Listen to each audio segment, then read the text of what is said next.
புள்ளி விவரத்தின் அடிப்படையிலேயே உங்கள்கிட்ட ஒரு கேள்வியை முன்வைக்கிறேன் திரு இந்திரகுமார். இப்போ நம்ம மேஜிக் வால்ல பாக்குற இந்த எண்ணிக்கை என்பது 2019 ஒவ்வொரு தொகுதியில, அதாவது 40% மேல இஸ்லாமியர்கள் 2019 வந்திருக்கு அப்படின்ற புள்ளி விவரத்தை தான் பாக்குறோம். மொத்தமாக 543 30 தொகுதிகள் இருக்கு. அதுல இந்தியா கூட்டணி தான் பெருவாரியா வெற்றி பெற்றிருக்காங்க அப்படின்றத பார்க்க முடியுது. 20 தொகுதிகளில் இந்தியா கூட்டணி வந்து வெற்றி பெற்றிருக்காங்க. என்டிஏ 6 தொகுதிகளில் வெற்றி பெற்றிருக்காங்க. மற்றவர்கள் 4 தொகுதிகளில் வெற்றி பெற்றிருக்கிறத பார்க்க முடியுது. ஸோ இந்த டிஃபரன்ஸ் வந்து ரொம்ப அதிகமா இருக்கு அப்படின்னாலும் அந்த எண்ணிக்கை 30 அப்படின்ற எண்ணிக்கை என்பது போதுமானதாக இருக்கா? அதாவது இந்த விஷயத்தை அடிப்படையாக வைத்துதான் பாஜகவுடைய அந்த பிரச்சார வியூகம் என்பது மேற்கொள்ளப்பட்டதா? முதல்ல ரொம்ப அடிப்படையா இந்த 40% அதிகமாக இஸ்லாமியர்கள் வாழக்கூடிய பகுதி அப்படின்றதுல வந்து இஸ்லாமியர்கள் ஒரு டிசைடிங் ஓட்ஸா இருக்கிறாங்க. அவர்கள் தான் அந்த இடத்தின் வெற்றி தோல்வியை தீர்மானிக்கின்ற பிரதான பார்ட்னர்ஸா இருக்கிறாங்க. அதனால இதுல 30 தொகுதிகள் வருது. இப்போ இதுல வந்து குறைவாக, அதாவது 30%க்கும் குறைவாக இஸ்லாமியர்கள் வாழக்கூடிய பகுதிகள் இருக்குது. 20% இஸ்லாமியர்கள் வாழக்கூடிய பகுதி இருக்கிறது. நான் அதையும் கூட நம்மளுடைய சார்ட்ல மேஜிக் வால்ல வந்து பார்க்க முடியுது. 20% கூட இருக்கு. இப்போ என்ன அப்படின்னா, இந்த 20% வாழக்கூடிய 103 சீட்ஸ், 40% வாழக்கூடிய 20%க்கு மேல மக்கள் தொகை இருக்கிற தொகுதிகள் 103 தொகுதிகள், 103 சீட்ஸ். இந்த அதுல என்டிஏ அதிகமான இடங்கள்ல வெற்றி பெற்றிருக்காங்க. 2019 இந்தியா கூட்டணி 38. இந்த வித்தியாசம் ரொம்ப குறைவா இருந்தாலும் அங்க டாமினேட் பண்றது என்டிஏவா தான் இருக்கு. இத நம்ம என்னவா புரிஞ்சுக்கணும்? இதுதான் மேட்டர். 20% இருக்கிற இடத்துல அது என்ன தாக்கத்தை ஏற்படுத்துது, 40% இருக்கிற இடத்துல அது என்ன தாக்கத்தை ஏற்படுத்துன்றதுதான். பிரதமர் மோடி வந்து இவ்வளவு வெளிப்படையாக நம்முடைய சொத்துக்களை எல்லாம் பிடுங்கி வந்து இன்ஃபில்ட்ரேட்டர்ஸுக்கு கொடுத்துருவாங்க, நம்முடைய சொத்துக்களை எல்லாம் பிடுங்கி வந்து அதிகம் பிள்ளை பெற்றுக் கொள்பவர்களுக்கு கொடுத்துருவாங்க அப்படின்னு.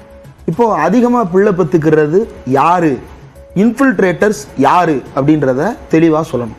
இன்ஃபில்ட்ரேட்டர்ஸ் எந்த இடத்துல இருந்து உள்ள வர்றாங்க, அவங்க எதன் காரணமாக உள்ள வர்றாங்க அப்படின்றது எல்லாமே இந்தியாவினுடைய பாதுகாப்பு துறையின் கீழ் இருக்கக்கூடிய துணை ராணுவ படை என்று முன்னால் அழைக்கப்பட்ட, இப்போது மத்திய ஆயுத காவல் படை என்று அழைக்கப்படுகின்ற வீரர்களுடைய எல்லை கண்காணிப்பின் கீழே இருக்கக்கூடிய பகுதிகளின் வழியாகத்தான் இந்த இன்ஃபில்ட்ரேட்டர்ஸ்லாம் வர்றாங்க அப்படின்றத மோடி ஒத்துக்கிறாரா?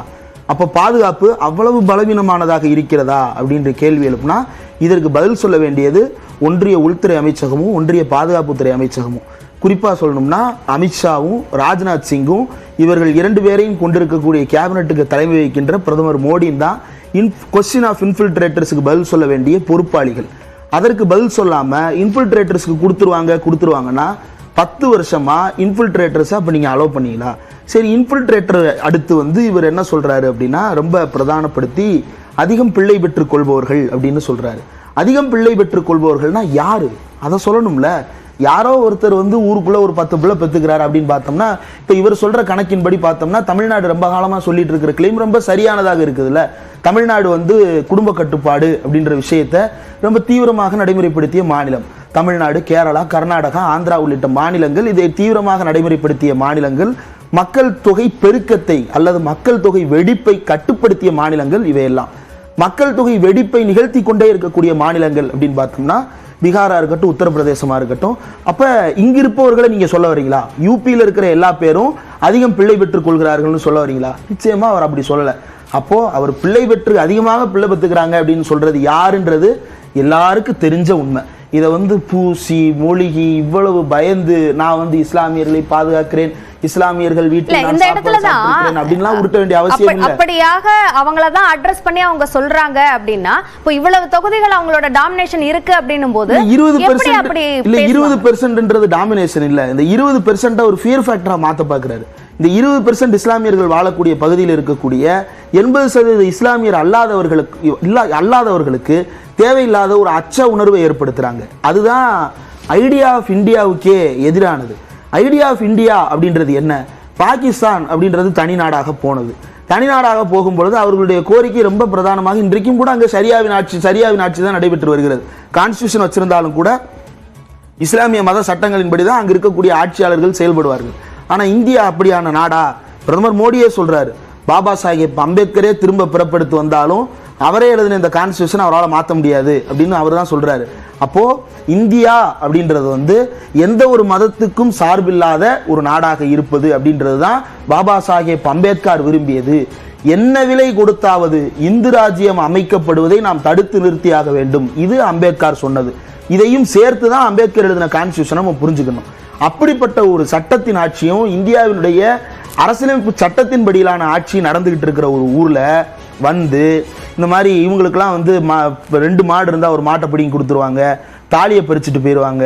இப்போ சார் ஒரு அழகான விஷயத்த சொன்னார், லாபார்த்தீஸ் அப்படின்னு சொல்லி சொன்னார்.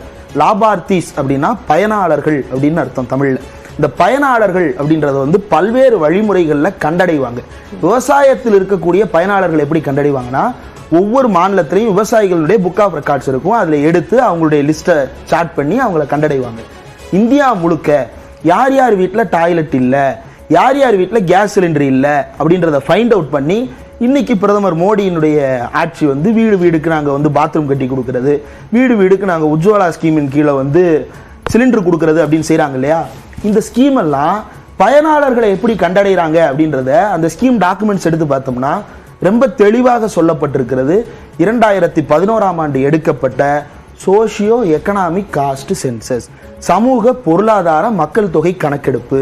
இந்த சமூக பொருளாதார மக்கள் தொகை கணக்கெடுப்பின் அடிப்படையில் தான் நலத்திட்டங்களை செயல்படுத்துகிறோம் அப்படின்னு இந்தியாவில் இருக்கக்கூடிய அத்தனை அமைச்சகங்களும் தங்களுடைய பாலிசி டாக்குமெண்ட்ஸ்ல எழுதி வச்சிருக்காங்க.